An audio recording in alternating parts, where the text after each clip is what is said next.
Iginiit ni Superintendent Rafael Dumlao III na nasa ilalim pa rin siya ng restrictive custody ng PNP Headquarters Support Services at hindi nagtatago. Isa si Dumlao sa mga dinadawit sa kaso ng pagpatay sa Koreano si Jiek Ju. May ulat on the spot si Micaela Papa. Mika? Maris, hindi raw siya nagtatago at nasa bahay lang daw ayon kay Police Superintendent Rafael Dumlao matapos siyang silbihan ng alias warrant kagabi kaugnay sa kasong kidnapping at pagpatay umano sa Koreanong si Jiek Ju. Sa isang text message sa GMA, sinabi ni Dumlao na nasa kustodiya pa rin siya at kasama pa ang mga tauhan ng PNP Headquarters Support Services alinsunod sa kanyang restrictive custody. Kagabi kasi ay sinubukan siyang dakpin sa bandang gate 2 ng Camp Crame gamit ang alias warrant na tumutukoy lamang sa isang Sir Dumlao.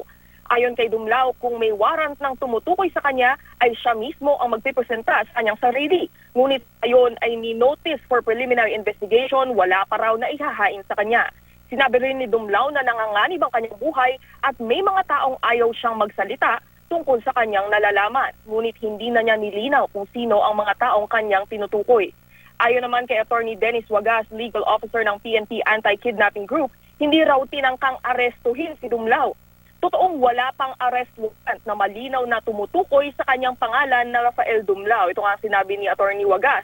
Sa halip, sinubukan lang daw ng HSS o Headquarters Support Services, Anti-Kidnapping Group at Anti-Illegal Drugs Group na pigilan ang biglaang pag-alis ni Dumlao kagabi dahil ayon kay Wagas, may protocol na sinusunod kapag lalabas ito sa kampo.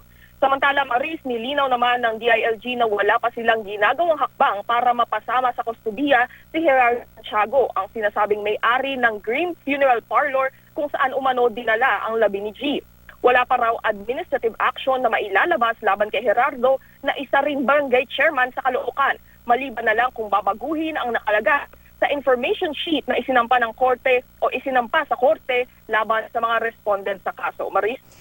Mika, may ilan lamang ako mga katanungan. Una sa lahat, meron ka bang impormasyon na nakukuha dyan kung kailan lalabas itong amendment o kailan na lalabas yung warrant of arrest para dun sa amendment to the warrant na sinasabi ng Philippine National Police? Kasi ang sinasabi ni Dumlao, kaya siya nag-evade nung arrest o hindi siya pumayag na magpa-aresto ay dahil alias or Mr. Dumlao lang yung nakalagay at hindi yung buong pangalan niya. So, legally speaking, tama naman yung sinasabi niya. Pero may sinasabi rin yung Philippine National Police na meron ng amendment to the warrant at ang nakalagay talaga yung pangalan niya mismo na Superintendent Rafael Dumlao III. So, may impormasyon ka ba dyan kung kailan ito, kung naisumitin na ba ito?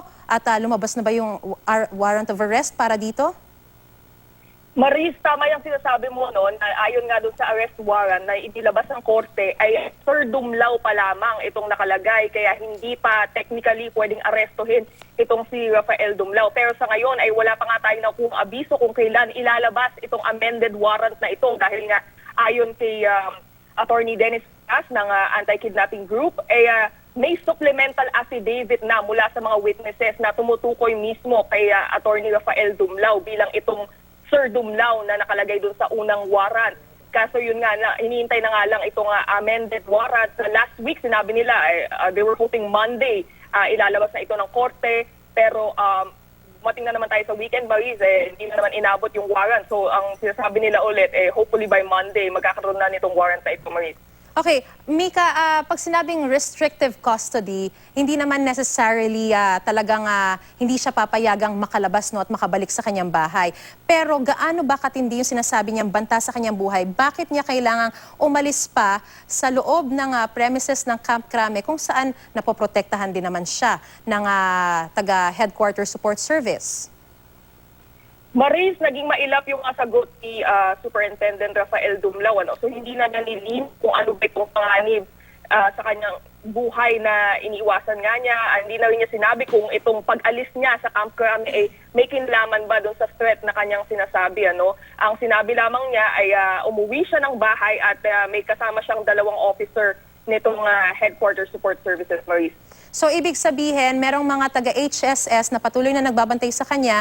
So, he's not, kumbaga, hindi naman hot pursuit at this point dahil wala pang ang warrant of arrest para kay Rafael Dumlao sa ngayon.